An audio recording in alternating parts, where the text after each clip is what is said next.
O ito malupit. Tignan nyo naman mga idol oh. Talagang ginawa na nila ng idea para yung mga taong palarais makaakyat sa hagdan. At ang mas malupit pa dito ay pwedeng-pwede siya sa taong tamad. O ito pa, talagang gumawa na sila ng underground oh. Matindi talaga sila ni kuya. O ito si kuya oh. Parang pinakyaw niya na yung pagtatanim ng pinya. Ang lupit talaga ng idea nila. Ito pa si ati. Oh, o ito pa mga idol, o tignan nyo naman yung mga bedsheet nila sa ibang bansa. Pwede siya matupi-tupi para gawing upuan.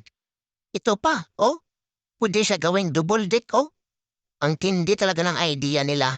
Ito talaga yung idea na malaki talagang magastos mo na masisave sa loob ng bahay mo, lalong-lalo na kung maliit siya. Kagaya ng lamisa na to.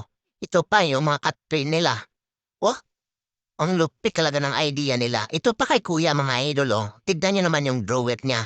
Pwede siya gawing maliit na lamesa. Tapos kung may bisita kayo, pwede siya ma-extend. Ayan o, mapalaki talaga. O ito pa, pagkatapos niyo maglambing-lambing ng asawa mo, pwede siya matiklop gawing upuan. Ito pa, mas patindi. Tignan niyo naman yung lamesa nila mga idol oh. Ang dami niyang upuan. Tapos parang design pa. Agaya pa nito oh, ang lupit talaga ng mga patrin nila sa ibang bansa. Ito pa oh, para walang lamok. Oh, ang tindi talaga ng mga patrin nila sa ibang bansa. Tignan nyo naman mga idol, oh. O ito pa, mas matindi. Tignan nyo naman yung lagayan ng sapatos, oh. Pwede siya makonvert sa lamisa. Oh, ang lupit talaga ng mga patray nila. Pagkatapos maglambing-lambing ng asawa mo, pwede din siya makonvert sa upuan pag mapagod kayo. Ito pa si ate, oh.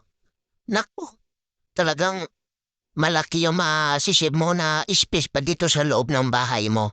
At ang mas matindi pa, yung mga patray nila talagang malupit pa. Ito pa yung lamesa. Naku, talagang natutuwa ako sa mga ganitong video. Oh, grabe talaga yung mag-idea yung ibang bansa. Ito pa pang single. Ito lamesa na maliit. Oh, ang tindi talaga ng mga idea nila. Tapos, ayan o si ate siguro kakatapos lang niya maglambing-lambing. Ito pa. Oh, siguro pang bata ito. Pero ito pa kay ate oh, tignan niyo naman yung idea niya. Talagang hindi na siya nahirapan magbayo. Oh, siyempre hindi yan papatalo mga lalaki. Kung mas malupit yung idea ni ate, mas malupit kay kuya. Tignan niyo naman oh, tignan niyo naman si kuya. Talagang hindi na siya nahirapan magbayo. Siyempre yung kuliglig na yan, yan siguro yung ginagamit niya pang araro. Tapos kinonvert niya sa pang pang bayo. O tignan niyo naman ang lupit talaga ng idea nila. O ito pa kay kuya. Tignan niyo naman yung mga kambing niya na mga malalaki. Pwede siya pala pangararo. Oh. Siyempre kanya-kanya na lang niya ng diskarte. Dito talaga ako natutuwa kay ate mga idolo. Tignan niyo naman yung galawan niya.